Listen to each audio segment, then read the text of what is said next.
오래전에 운전을 하면서 제가 라디오를 들으면서 가다가 그 어떤 딸이 자기 어머니의 이야기라고 하면서 올린 사연을 제가 들은 적이 있습니다. 어머니가 어느 날 이제 뭐 결혼식이 있었는지 무슨 일이 있었는지 모르겠지만 서울에 있는 메리어트 호텔에 갈 일이 있었다는 거예요. 그런데 아무래도 호텔 이름을 잊어버릴 것 같더라는 거예요. 그래서 이 어머니가 쉽게 메리어트랑 메리아스랑 비슷하니까 메리아스 호텔로 외웠다는 겁니다. 메리아스가 뭔지 다 아시죠? 예. 청년들은 설명을 해줘야 돼요. 이게 뭔지. 메리아스 호텔로 외워두었습니다.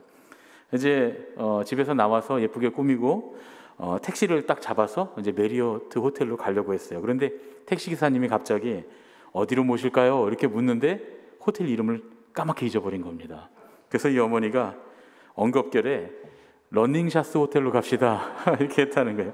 여러분 이거 저 지어낸 얘기가 아니고 진짜로 있었던 얘기, 사연을 들은 겁니다. 제가 직접 라디오에서 들은 얘기예요. 그리고 이제 잠시 후에 택시기사가 네 알겠습니다 하고 웃으면서 운전을 하고 갔는데 호텔에 도착해 보니까 메리어트 호텔에 도착을 한 거예요. 이 엄마가 깜짝 놀란 겁니다. 아니 러닝샤스 호텔에 가자 그랬는데 어떻게 메리어트 호텔에 데려다 줬습니까? 하고 물어보니까 이 택시기사님이 웃으면서 이렇게 말하더래요. 아줌마, 러닝샤스는 아무것도 아니에요. 어제는 전설의 고향도 다녀왔어요. 그러더래요. 그 전날 어떤 사람이 예술의 전당 가자는 거를 전설의 고향 가자고 했다는 겁니다. 이 라디오에서 제가 이거 들으면서 정말 많이 웃었거든요. 운전하고 가다가 제가 운전하는 걸 차를 세워야 될 정도로 정말 엄청나게 웃었습니다. 그런데 그러면서 또 한편으로 무슨 생각이 들었냐면 이 택시 기사님이 참 지혜롭다. 오랜 시간 동안 손님들을 대하다 보니까 자연스럽게 자기가 일하는 이 업무에 있어서 정말 말도 안 되는 지명을 얘기해도 여기가 어디를 얘기하는 거겠구나 하고 거기까지 갈 수 있었다는 얘기죠. 그렇게 자연스럽게 훈련된 그런 지혜라고 할 수가 있겠죠. 우리 인생에 때때로 문제가 많습니다. 실수도 많이 하고요. 또 여러 가지 어려운 일도 많이 생기죠. 그런데 그런 문제들, 실수들, 어려운 일들은 사실 우리에게 지혜가 있으면 잘 넘어갈 수 있는, 잘 극복할 수 있는 그런 일들이 많이 있습니다.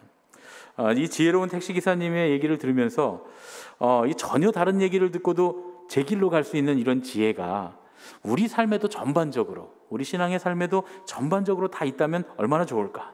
우리의 삶의 모든 면에 두루두루 그렇게 지혜로울 수 있으면 참 좋겠다 하는 생각이 들었습니다. 이 세상을 살면서 이 세상에는 유익한 것이 있고 무익한 것이 있고 해로운 것이 있습니다. 제가 이렇게 분류를 해봤어요. 유익한 건 정말 필요한 거, 도움이 되는 거, 있으면 좋은 것이고, 무익한 건 있어도 좋고 없어도 좋은 거, 또 해로운 것은 있으면 우리를 힘들게 하고 괴롭게 하고 없어야 되는 것. 세 가지 정도로 제가 구분을 해봤습니다. 그런데 우리 인생에서 유익한 것과 무익한 것과 해로운 것을 구별하는 게 참 어렵습니다. 때로는 잘못 판단을 해서 유익한 걸 내버리고 무익하거나 해로운 것을 우리가 취하기도 하죠. 이런 일에 더 중요한 걸 바라보면서 오늘 우리 함께 교동문으로 읽었던 예수님의 말씀 보면 무엇이 더 중요한가 하는 이야기를 하시잖아요. 그러니까 뭐가 더 중요한지를 바라보면서 더 유익한 판단을 할 수 있으면 얼마나 좋을까. 오늘 우리가 함께 나눌 가라지의 비유와 그물의 비유가 우리에게 그런 좋은 길잡이가 되어줍니다. 오늘 가라지의 비유를 보면 어떤 주인이 좋은 씨앗을 밭에 뿌렸다는 거예요. 사실 이 비유의 제목은 좋은 씨앗을 자기 밭에 뿌린 주인의 비유라고 해야 맞아요. 왜냐하면 천국은 그 주인과 같다라고 했으니까. 그러니까 이 천국의 주인인 이 주인은, 좋은 씨를 자기 밭에 뿌린 주인은 하나님 아버지시죠. 그렇죠? 그런데 좋은 씨앗을 자기 밭에 뿌렸습니다. 그런데 난데없이 가라지가 생겨났다는 거예요. 하나님께서 우리에게 인생을 주시고 삶을 주시고 우리에게 생명을 주셨을 때는 좋은 것을 주신 거예요. 그런데 우리의 인생에 살다 보면 가라지가 생겨납니다. 왜 그랬을까? 그것도 처음부터 잘 모르고 이삭이 팔 때쯤 돼서, 곡식이 여물 때쯤 돼서야 그 사실을 알게 됩니다. 일꾼들이 난리가 났어요. 그것도 그럴 거예요. 가라지는 한 밭에서 한정된 양분을 알곡에게서 빼앗으면서 자라기 때문에 곡식밭에 큰 피해를 줄 수가 있기 때문이죠. 실제로 이스라엘 땅에는 독보리라고 하는 종류의 가라지가 있는데 그 모양이 밀이나 보리와 아주 흡사합니다. 자라는 동안에는 구별이 어렵고요. 이삭이 팔 때쯤 돼야 구별이 가능하다는 거예요. 그래서 일꾼들이 오랫동안 이 잡초를 잘 못 알아봤다는 겁니다. 뒤늦게 잡초를 알아본 이 일꾼들의 마음이 급해졌습니다. 이제 막 이 들판에 결실하기 시작하는데 저 가라지가 결실하는 알곡들의 영양분을 뺏어갈 게 분명했기 때문에 마음이 조급했던 거죠. 그래서 다 뽑아버릴 결심을 하고 주인에게 묻습니다. 주인님, 다 뽑아버릴까요? 그랬더니 주인이 고개를 설레설레 흔드십니다. 놔둬라, 내비둬라. 도무지 가라지를 뽑지 말라는 겁니다. 가라지를 뽑지 말아야 하는 이유가 두 가지가 있습니다. 첫 번째로 뭐냐면 구별이 어렵기 때문이에요. 벼를 키우는 논에는 벼와 함께 피라고 하는 잡초가 자라거든요. 시골에서 농사하신 분들은 혹은 부모님이 농사하시거나 했던 분들은 다 잘 아실 거예요. 논에는 피라고 하는 게 있습니다. 사실 이 벼와 피가 구별이 잘 안 돼요. 저는 중학교 때, 고등학교 때 농업을 배우고 저희 할아버지가 벼농사를 지으셔서 제가 이제 압니다. 볼 줄 알아요. 이게 이스라엘의 돋보리처럼 이삭이 패면 구분이 돼요. 벼는 점점 고개를 숙이면서 누렇게 익어가고 피는 점점 고개를 뻣뻣이 들면서 빨갛게 익어갑니다. 예. 태생이 달라요. 이삭이 패기 전까지는 참 구별하기 어렵지만 그렇다고 구별을 못하는 건 또 아닙니다. 농부들은 알 수 있어요. 저도 농업을 배워서 잘 알지만 겉으로 보기엔 똑같지만 잎마디를 어렸을 때도 잎마디를 이렇게 제껴보면 잎마디가 V자로 나는지 Y자로 나는지 보면 이게 피인지 벼인지 알 수 있습니다. 그런데 이게 초보자들한테는 굉장히 어려운 일이에요. 많이 혼동됩니다. 그만큼 가라지와 알곡의 구별이 어려워요. 가라지인 줄 알고 뽑다가 특히 초보자들, 우리 청년들이나 학생들 농촌봉사 가서 피 뽑아라 그러면 벼 뽑는 게 굉장히 많습니다. 벼를 많이 뽑아놔요. 그런 경우가 태반이에요. 우리 인생이 이렇다는 거예요. 근데 우리는 다 인생의 전문가는 아무도 없잖아요. 우리는 다 인생의 거의 초보자들입니다. 우리 인생에도 괴로움을 주는 피가, 가라지가 있어요. 사람일 수도 있고 일일 수도 있고 실수일 수도 있고 어떤 환경일 수도 있습니다. 어떤 문제일 수도 있고요. 그런데 예를 들어서 우리 인생에 괴로움을 주는 사람이 있다라고 해서 그 사람들이 다 가라지는 아니잖아요. 몇 년쯤 뒤에 뒤돌아보면 오히려 그 사람이 내게 좋은 사람이었던 경우가 있습니다. 저도 살다 보니까 목회를 하면서 보니까 그런 경험이 참 많아요. 그때는 그분 때문에 너무 힘들었는데 사실 그분이 나한테 참 좋은 분이었던 그런 경우가 많습니다. 사람만 그렇지 않죠. 우리의 환경이나 삶의 문제들, 우리가 하는 실수들 이런 것도 다 마찬가지입니다. 내 기억에서 그냥 딱 잘라내버리고 싶은 그런 것들, 지금 나를 숨막히게 하는 것들, 이런 것들이 다 가라지인 것 같아서 다 정리하고 뽑아버리고 없애버리고 싶지만 그게 가라지가 아닌 경우가 너무 많다는 겁니다. 오히려 그 일이, 그 문제가, 그 실수가, 그런 환경이 나를 더욱더 알곡으로 만들어주는, 내 삶을 더 풍요롭게 하는 밑거름이 되는 경우가 많습니다. 이 가라지 같은 사람, 이 가라지 같은 실수, 가라지 같은 일, 가라지 같은 환경, 문제를 다 뽑아낸 다음에 오히려 정말 크게 후회를 할 수도 있다는 겁니다. 제가 이제 상담하시러 오시는 분들 중에서 그런 경우가 좀 종종 있어요. 너무 복잡하고 어렵고 힘드니까 이렇게 저렇게 정리하면 다 될 것 같아서 다 정리해버렸으면 좋겠다. 뭐 관계도 그렇고요. 관계도 그냥 뚝 잘라버렸으면 좋겠다. 또 일도 그냥 끊어버렸으면 좋겠다. 새로운 일을 다시 시작하면 좋겠다. 그렇게 말씀하시는 경우가 종종 있거든요. 그러면 저는 이제 이렇게 말씀드려요. 더 기도를 많이 하시고 결정하시라. 좋은 생각인데 더 많이 기도를 하시고 결정하십시오. 근데 이제 보통 마음에 결단이 서신 분들은 정말 좋은 생각인데만 듣고 가세요. 근데 사실 뒷말이 훨씬 중요한 거예요. 충분히 기도하고 가시라. 옛날에 믿음의 어른들이, 우리 믿음의 선배들이 어떤 말씀 하셨냐면 그런 얘기를 많이 하셨죠. 기도가 안 되면 아무것도 하지 말아라. 충분히 기도하면서 하나님의 뜻을 구하고 하나님께서 원하시는 길을 보고 난 뒤에야 정리하는 것을 결정할 수 있다, 그런 얘기죠. 충분한 기도, 하나님께서 함께 하시리라는 확신 없이 쉽게 새 일을 시작하거나 정리를 하면 가라지를 뽑는 실수를 범하기가 너무 쉽기 때문입니다. 가라지는 우리가 그렇게 쉽게 판단할 수 있는 성질의 게 아니에요. 그래서 그런 이유로 주님께서는 도무지 가라지를 뽑지 말라고 말씀하십니다. 가라지 뽑다가 알곡이 다칠까? 가라지를 뽑지 않는 두 번째 이유는 가라지를 뽑다가 알곡까지 송두리째 뽑힐 수 있기 때문입니다. 논 이야기를 자주 하는데 논에서 피를 제거할 때 유의할 점이 하나 뭐냐면 뽑지 않는다요. 뽑으면 안 됩니다. 특히 논에 물 대고 있을 때 이제 가서 잘 모르는 사람들이 가서 처음 배워갖고 야 이렇게 입마디 제껴보고 야 이거 피니까 뽑아버리자 하고 뽑는 순간 큰 문제가 생깁니다. 어떤 문제가 생기냐면 피가 벼랑 같이 자라거든요. 그러다 보니까 벼와 함께 뿌리가 다 엉켜 있어요. 잡초들의 특징이 뭡니까? 뿌리가 세다는 거죠. 그래서 피 하나를 뽑으면 보통 벼들이 이렇게 한 뭉텅이씩 이렇게 다 심겨져 있잖아요. 한꺼번에 다 따라 올라옵니다. 그러면 아무래도 벼에 좋지 않겠죠. 그거 다시 심어도 아무래도 좋지 않겠죠. 그래서 피는 뽑지 않고 줄기 끝을 딱 따라 들어가서 줄기를 꺾었습니다. 꺾어서 피를 제거하는 거예요. 그런데 그것마저 뿌리가 남아있다, 근원이 살려있다, 그것마저 아깝다고 뽑아버리면 주변의 벼들이 온전하기를 기대하기가 어렵다는 거예요. 우리 인생도 마찬가지입니다. 우리 인생은 굉장히 복잡하게 얽혀 있어요. 그래서 그런 이유로 가라지를 발견하고서 야 저건 분명히 가라지야 라고 확신이 서더라도 뽑지 않는 게 지혜롭다는 말씀이에요. 여러분 주변을 한번 보세요. 아주 사소한 일, 치약을 어떻게 짜놓는지, 가운데부터 짜는지 끝에서부터 짜는지, 이것 때문에 이혼한 부부들도 있다는 거예요. 소위 성격 차이라고 하는 얘기 때문입니다. 저도 사실 우리 아내랑 저랑 치약 짜는 방법이 달라요. 그러니까 누가 가운데서부터 짜는지 누가 끝에서 짜는지는 말씀 안 드리겠습니다. 여러분 취향이 있기 때문에 혹시 선입견을 가지실까 봐. 저 사람의 저런 모습만 없으면 별거 아니에요, 사실은 그게요. 근데 저 사람의 저런 모습만 없으면 참 좋겠다면서 그걸 고치려고 하다가 그 모습을 뽑아버리려고 하다가 그 사람의 잘못된 걸 뽑아버리려고 하다가 깨지는 관계, 깨지는 가정들, 깨지는 공동체들이 얼마나 많은지 몰라요. 제가 목회를 하면서 보니까 교인들이나 사역자들과의 관계에서도 이런 경우가 종종 발생합니다. 어떤 사람들은 정말 그런 분들도 있어요. 칼같이 선악간에 딱 구별해서 관계를 딱 정리해버리자, 이렇게 하시는 분들이 있다고 봐요. 그렇게 하시는 분도 있다고 해요.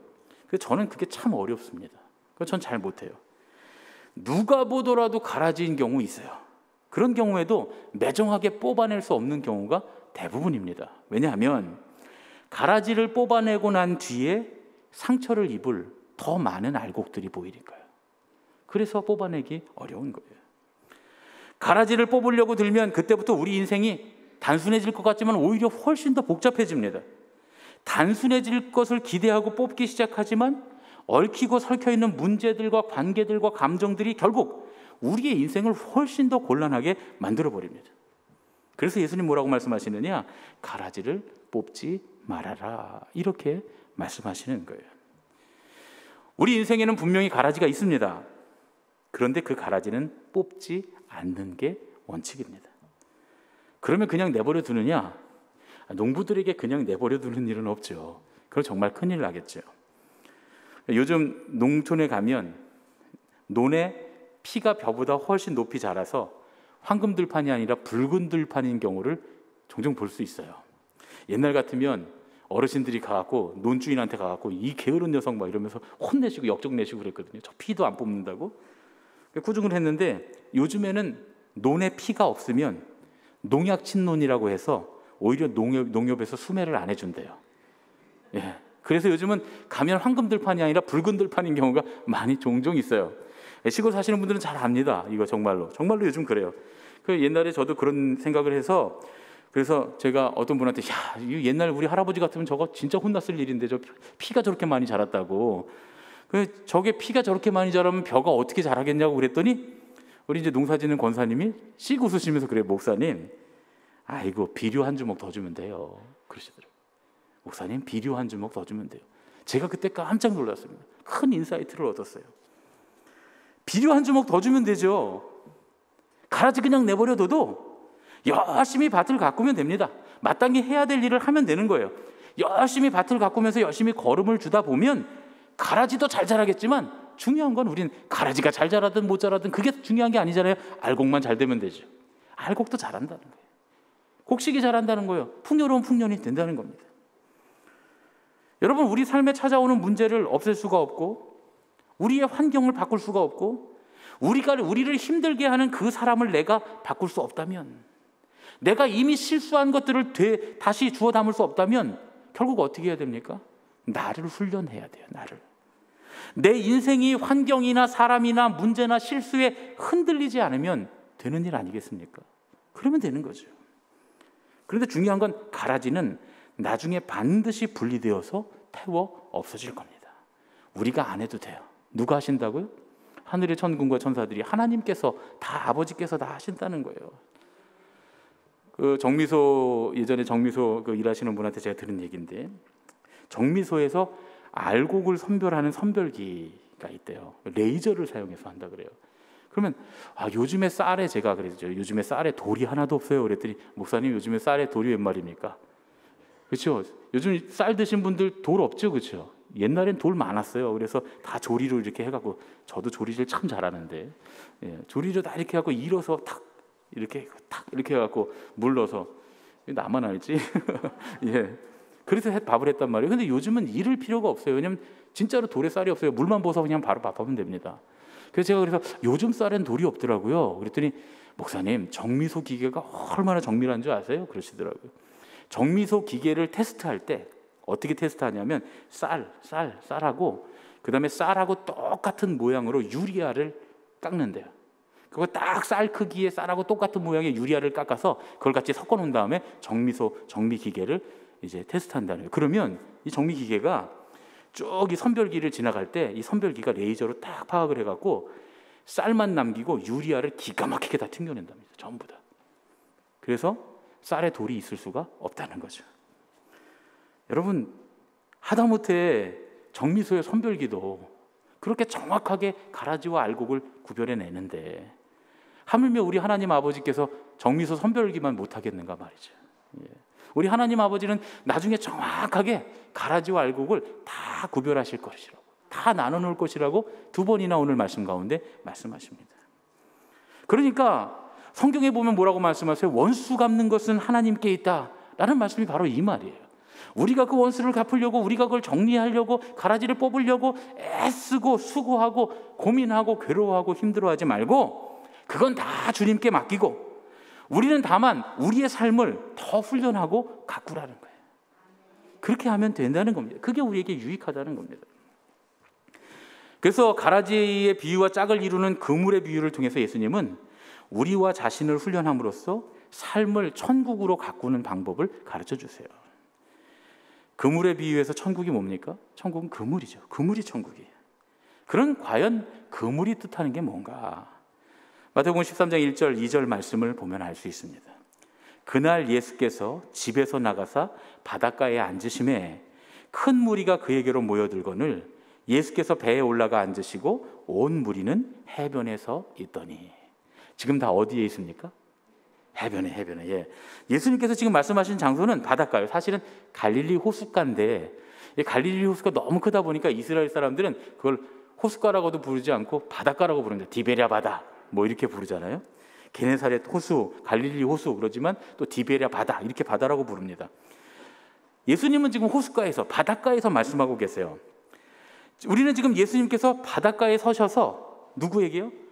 어부들에게, 어부 출신의 제자들에게, 또 어민들의 가족들에게 말씀하시는 걸 듣는 거예요. 물론 다른 출신도 있겠지만 거의 대부분 거기 있는 사람들은 어민들입니다. 여기서 예수님의 말씀을 듣고 있는 이 게네사렛 마을 사람들에게 이 그물이라고 하는 물건은 굉장히 중요하고 친숙한 물건이죠. 예수님의 제자들은 매일 그물질을 하는 사람들이었어요. 어부들이었으니까요. 그날 그물에 뭐가 올라오는지가 가장 큰 관심사고, 그물 안에는 그들의 희로애락이 고스란히 다 담겨 있습니다. 어떤 그물은 수족 같았을 거예요. 자기 팔다리처럼 그렇게 사용된, 오랫동안 관리하고 그물 정리하고 그물 수선하고 그렇게 쓴, 수십 년을 쓴 그런 그물이었을 거예요. 그만큼 오랫동안 자연스럽게 함께했던 자신의 인생과 같은 게 바로 그물이었습니다. 그래서 예수님은 그물의 비유를 들려주시는 거예요. 바닷가 사람들의 인생, 자기의 삶, 그들의 내면을 잘 표현하려면 이거보다 더 적당한 비유가 없기 때문입니다. 그물은 바로 거기 앉아있는 그들 자신이었어요. 그래서 그물의 비유는 예수님 앞에 모인 제자들, 그 사람들 자신과 연결하면 아주 쉽게 풀립니다. 이런 얘기죠. 우리는 온종일 그물질하는 사람들입니다. 예수님의 제자들이 하루 종일 그물질하는 것처럼. 그리고 그물을 내리고 그물을 끌어당기면 매번 한가득 무언가 올라오죠.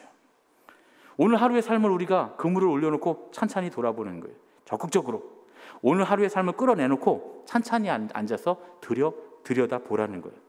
그 안에 온갖 것들이 가득 들어있겠죠. 잘한 일도 있을 거고 좋은 일도 있을 거고 또 반대로 나쁜 일도 있을 거고 잘못한 일도 있고 실수한 일도 있고 괴로운 일도 있을 겁니다. 사랑도 있고 평안도 있고 미움도 있고 시기도 있고 질투도 있을 거예요.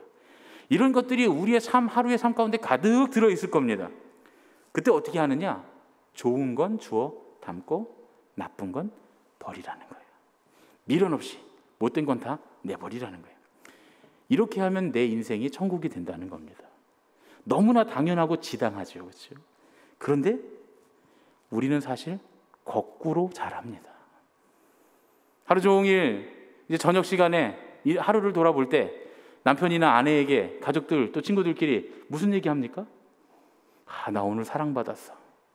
오늘 감사할 일이 이렇게 많아. 그런 얘기 안 하잖아요. 무슨 얘기 합니까? 그 사람이 오늘 나한테 그랬어. 못되게 굴었어. 그 사람 나 이렇게 힘들게 했어. 사랑받은 일, 배려받은 일, 감사할 일들을 다 내버리고 나한테 섭섭하게 한 일, 내가 미워하는 마음, 시기하는 마음, 욕심, 이런 것들을 꼭 붙들어 둡니다. 그럼 생각해 보세요. 천국이 안 되고 뭐가 되겠어요? 여러분, 지옥이라고 하는 게 나중에 그 예수님 안 믿는 사람들이 죽어서 땅에 불구덩이에 들어가는 그것만 지옥이라고 생각하면 안 됩니다. 그것도 지옥이겠지만 진짜 더 끔찍한 지옥은 우리의 삶의 하루하루가 이런 시기하는 마음, 미워하는 마음, 섭섭한 일, 욕심, 괴로운 일들로 가득하는 게 이게 지옥의 불구덩이나 다름없는 거예요. 이게 얼마나 힘들고 어려운 일입니까? 늘 불만족하고 미워하고 원망하는 것으로 가득한 인생이야말로 지옥이 아닌가 말이죠. 자, 이제 그러면 오늘 두 가지의 이야기를 한번 예수님의 말씀을 합해 봅니다. 거기 결론이 있죠. 어떻게 하라고요? 가라지는 내버려 두고 그물은 정리하는 것. 거기에 천국이 있다는 거예요. 내 외부적인 어떤 삶의 조건들을 바꾸려고 하기보다는 늘 자신의 속사람, 내면을 바라보는 사람, 자기의 삶을 천국으로 채워서 아무리 가라지가 가득한 밭이라도 정성스럽게 가꿀 수 있는 사람, 그런 사람의 인생이 천국이라는 겁니다. 가라지가 자라지만 알곡도 자라요. 내 마음이, 나의 중심이, 심령이 천국이면 내 인생이 천국이 됩니다. 그래서 예수님의 가족들은 가라지는 내버려 두고 자기의 그물을 천국으로 채워서 다시금 주님께서 맡겨주신 우리 인생의 밭을 풍요롭게 하는 사람들인 줄로 믿습니다. 환경을 바꾸려고 하고 사람을 바꾸려고 하고 문제를 해결하려고 바꾸려고 하고 그렇게 애쓰지 말고 내 중심부터 먼저 바꿔야 합니다. 중심에 하나님 나라가 가득하도록 만들어야 돼요. 그렇게 사는 게 천국입니다. 그렇게 천국의 삶을 살아야 천국에 가는 길을 걸어가고 있는 거예요. 그래야 천국을 살 수 있고 사람들에게 천국을 전할 수 있습니다. 내 안에 빛이 없는데 어떻게 다른 사람들에게 빛을 비춰줄 수 있어요? 또 내 안에 천국이 없는데 어떻게 다른 사람에게 천국에 대한 이야기를 할 수 있습니까? 내 삶에서 내 중심에서부터 천국이 넘쳐나면 흘러넘쳐서 내가 전하지 않아도 다른 이들에게 천국이 전해지는 겁니다. 우리는 가끔 주변에서 이렇게 거룩하게 사시는 믿음의 어른들을 볼 때가 있어요. 그분은 거룩하게 성화가 돼서 온전함에 이른 그런 분들로 느껴지는 분들이 있어요.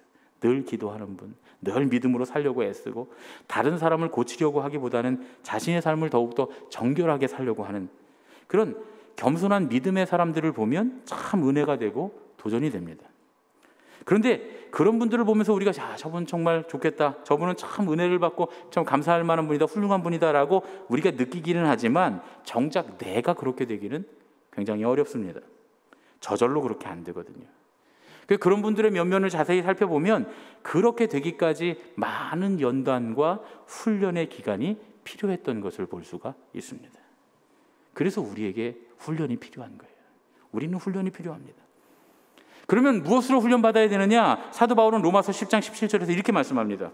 그러므로 믿음은 들음에서 나며 들음은 그리스도의 말씀으로 말미암았느니라. 우리가 삶의 성장하려면, 천국이 우리 안에서 이루어지려면 믿음의 성장을 이루도록 하는 가장 큰 원동력이 뭐냐? 말씀입니다. 말씀을 읽고 묵상하고 결단하고 그 말씀에 순종하는, 기도를 통해서 그 말씀에 결국은 순종하는 그 훈련을 통해서, 이 말씀과 기도의 훈련을 통해서 우리는 믿음을 갖게 되고, 이 믿음이 우리를 구원과 온전함에 이르게 합니다. 말씀 없이는 절대로 천국이 우리에게 올 수 없어요. 하나님의 말씀이 우리 안에 들어오고, 그 말씀을 깨닫고 기도하면서 하나님의 말씀대로 살려고, 순종하려고 애쓰고 몸부림칠 때에야 비로소 천국이 우리 안에 오는 겁니다. 그래서 신앙훈련의 가장 기본은 말씀을 묵상하는 거예요. 도무지 말씀을 묵상하지 않고는 신앙이 성장할 수 없습니다. 믿음의 지혜가 결코 생기지 않습니다. 전혀 거룩해질 수 없어요. 말씀을 읽고 묵상하고 그렇게 살도록 기도해야 돼요. 일주일에 한 번 나와서 설교 듣는 걸로 결코 가라지 뽑을 수 없습니다. 가라지를 뽑지 않을 수 없어요. 마음의 그물을 온전히 정리할 수 없습니다. 목사나 교회의 리더들이 전해주는 말씀에만 내 신앙의 인생을 걸어서는 안 됩니다. 그러다가 잘못된 신앙에 빠지는 경우가 수두룩해요. 누가 하는 신앙의 이야기가 아니라 내가 매일매일 직접 말씀을 듣고 읽어야 돼요.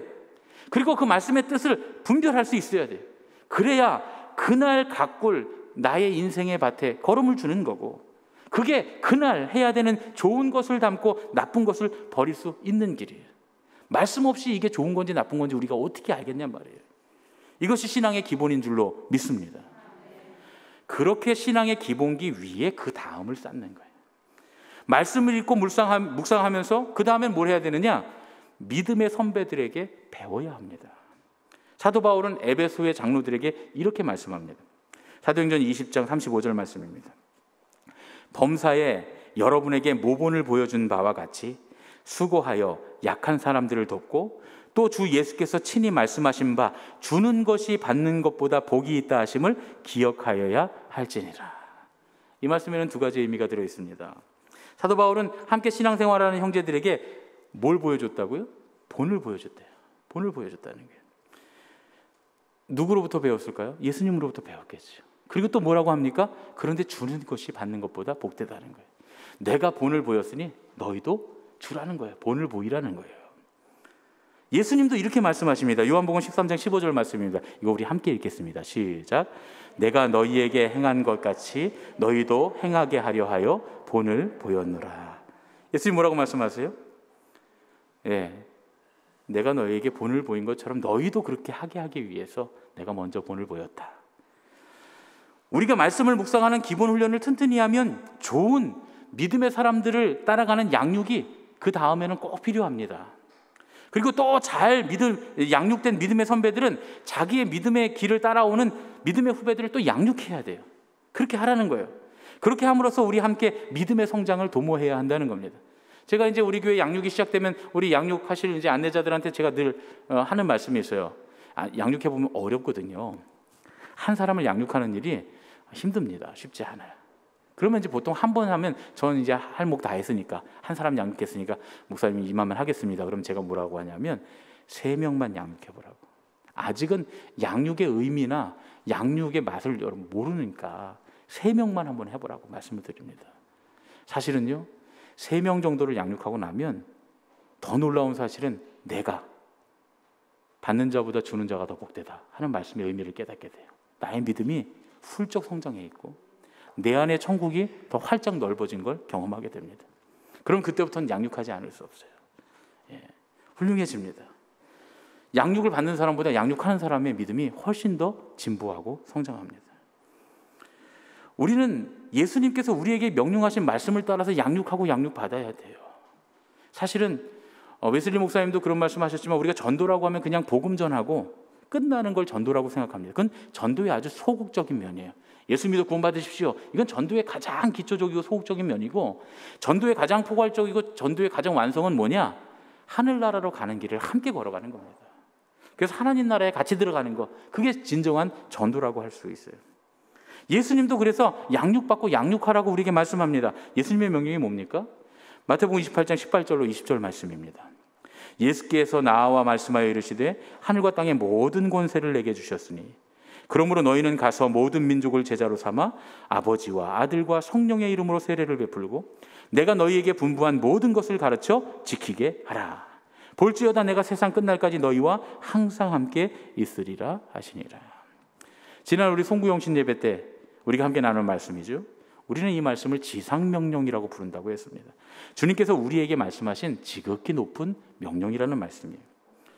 우리 교회는 하나님의 말씀을 묵상하고 주님의 음성을 들음으로써 믿음에 이르고, 또 예수님의 지상명령인 훈련받고 훈련하고 키워내는 제자로서 예수님의 가족 공동체가 되기를 지향하는 그런 교회입니다. 우리는 가라지를 뽑지 말고 그물을 정리해야 된다고 말씀했어요. 그렇게 함으로써 우리의 중심을 하나님 나라로 가득 채워야 됩니다. 그렇게 하기 위해서 말씀이 필요하고 양육을 통한 훈련들이 필요하게 된다는 겁니다. 예수님께서도 우리에게 그렇게 명령하셨어요. 오늘 여기 모인 우리 의정부 제일교회 예수님의 가족들은 전부가 다 그 중심에 하나님 나라가 가득 세워지기를 예수님의 이름으로 축원합니다. 그렇게 하나님 나라가 가득 세워지는 겁니다. 중심에 하나님 나라를 채우면 우리의 삶에, 우리의 인생에 하나님 나라가 가득하게 될 줄로 믿습니다. 우리 옆에 계신 분들과 이렇게 인사하겠습니다. 중심에 하나님 나라를 채웁시다. 중심에 하나님 나라를 채웁시다. 중심에 하나님 나라를 채웁시다. 아멘. 예, 우리 중심에 하나님 나라를 채우는 훈련이 필요합니다. 그래서 시시때때로 하나님의 말씀으로 양육받고 훈련받고 믿음의 사람들과 함께하는 훈련을 통해서 우리가 하나님 나라에 점점 더 가까워집니다. 그래야 행복해요. 그래야 행복합니다. 그냥 신앙생활하고 교회 나오는 것만 행복한 게 아니라 그래야 우리의 삶이 행복해집니다. 그런 행복한 인생이 다 되는 저와 여러분 되시기를 예수님의 이름으로 축원합니다. 우리 시간에 이런 교회 되게 하셔서 함께 찬양하고 봉헌하고 기도하겠습니다.